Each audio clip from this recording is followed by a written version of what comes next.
Pak Prabowo, sebenarnya tidak ada yang membenci Bapak. Kita hanya membenci imajinasi terhadap Indonesia yang harus hancur karena apa yang Bapak lakukan. Atau mungkin juga Bapak tidak sadar sedang lakukan. Bapak, saya kira harus rendah hati untuk belajar. Bapak harus rendah hati untuk sadar bahwa Bapak ini sebelumnya bukan orang yang lahir dari proses meritokrasi yang jelas. Bapak tiba-tiba lahir sudah di dalam kasur emas, tidak pernah merasakan lapar, haus, sebagaimana yang lebih dari 60% orang Indonesia rasakan. Kerendahan hati itu penting untuk supaya telinganya menjadi terbuka. Tapi sayangnya memang rezim hari ini yang Bapak pimpin punya kesombongan luar biasa, keangkuhan luar biasa. Dan siapapun yang angkuh, Bang, itu pasti akan jadi orang yang sukmun, bukmun, umyun fahum layar jiun. Dia akan jadi orang yang tuli, bisu, buta. Saya terus terang, Bang, sudah berada di fase yang putus asa pada pemerintah Indonesia. Karena rasanya seluruh kanal yang ada tidak bisa menjawab persoalan rakyat. Mereka hanya sekumpulan makhluk yang mengaku manusia, tapi tidak punya rasa kemanusiaan.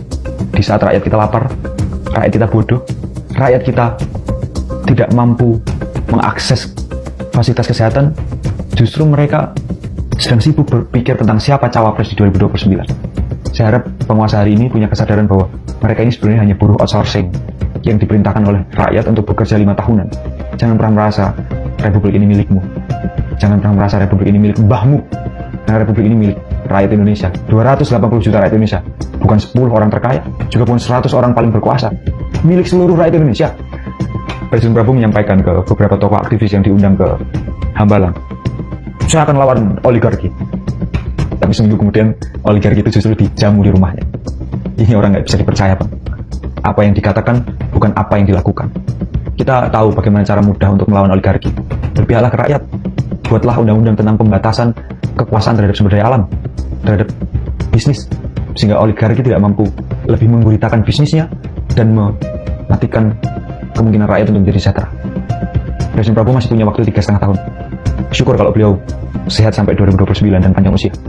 Tapi Pak Presiden sebagai orang yang sudah sepuh, saya harap panjenengan punya kesadaran bahwa tidak ada lagi yang panjenengan harapkan selain nama baik yang harus ditinggalkan. Gimana cara meninggalkan nama baik itu? Berpihaklah ke rakyat, dengarlah suara rakyat, lihatlah rakyat, di rakyat itu sendiri, tataplah mata mereka.